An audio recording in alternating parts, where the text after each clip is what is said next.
as kind of like closing words to Duelist Nexus first couple weeks of the format, it is in a lot of ways, good and bad, very close to what I expected after Duelist Nexus. I expected people to still do very well with Kashtira, obviously, and that of course happened. I mean, the deck did not get weaker only because Duelist Nexus was released. There's no new tier 0 deck in Duelist Nexus that, you know, is good enough to completely make sure Kashtira can't do well anymore or some stuff like that. So Kashtira is still here. I did expect less people in general to play Kashtira, right? I think one big sentiment in the community right now is that people are just tired of it, you know, both playing against and also playing with it, right? And there's new exciting stuff in Duelist Nexus, and so people just, I feel like, go to regionals, and regionals are not as competitive as YCSs, you know, people care about regionals, but a lot of people also just go to regionals to enjoy themselves, and people just don't enjoy Cash as much. And this is why I think Kashtira didn't perform super crazy at these regionals, right? I mean, we're used to numbers of like Kashtira taking upwards of 25% to 40% of top cuts, maybe even 50% of top cuts before the Duelist Nexus in like nationals and stuff. And right now, it's like in regional tops, it's only like the third most represented decks, at least in this spreadsheet, in terms of all the deck profiles we've gotten from the weekend. I don't think this is because Kashtira got weaker. It's just because people play less Kashtira right now. I think that's the number one biggest reason, is that people just play other decks right now. People are more excited to play the Chimera cards, the Unchained cards, the Manadium cards, the Rescue Ace cards, the Pearly cards, all the new stuff, basically, right? That's what people want to play right now. That's what people want to experiment with right now. And that's leading to Kashtira just being less successful. It's a very natural thing because even a deck as good as Kashtira still needs numbers to convert into tops. Like, that's always how it's going to be. And I just don't think it has the representation right now.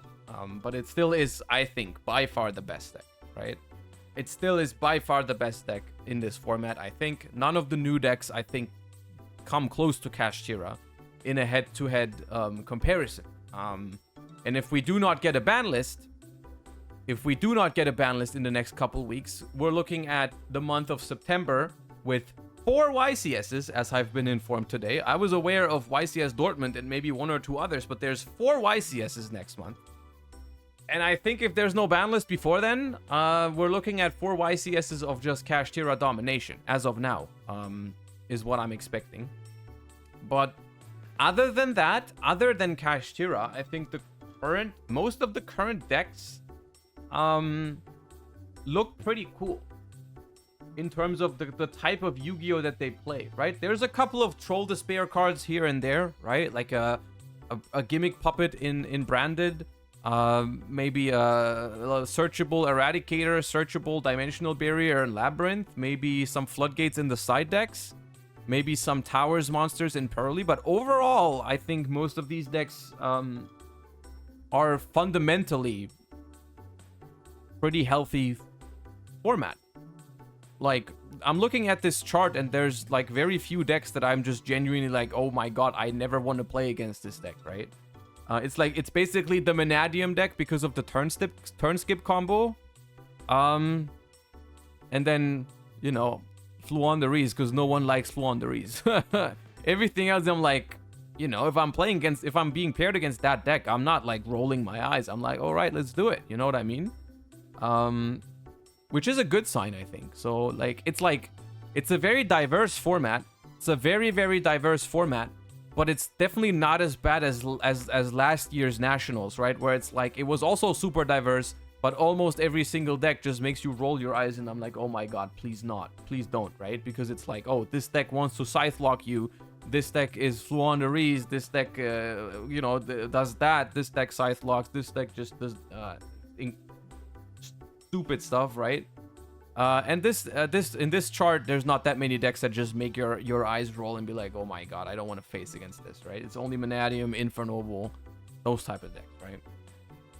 Don't you hate diverse formats? I wouldn't say I hate them categorically. I prefer formats that are a little bit more narrow than this. But I do think there is pros and cons between tier 0 formats and diverse formats.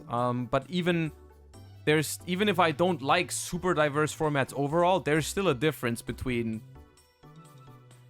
different diverse formats, right? A format can be diverse and have a lot of toxic decks, or a format can be diverse, but most of the decks can be fine and healthy. And this is more of the latter, right?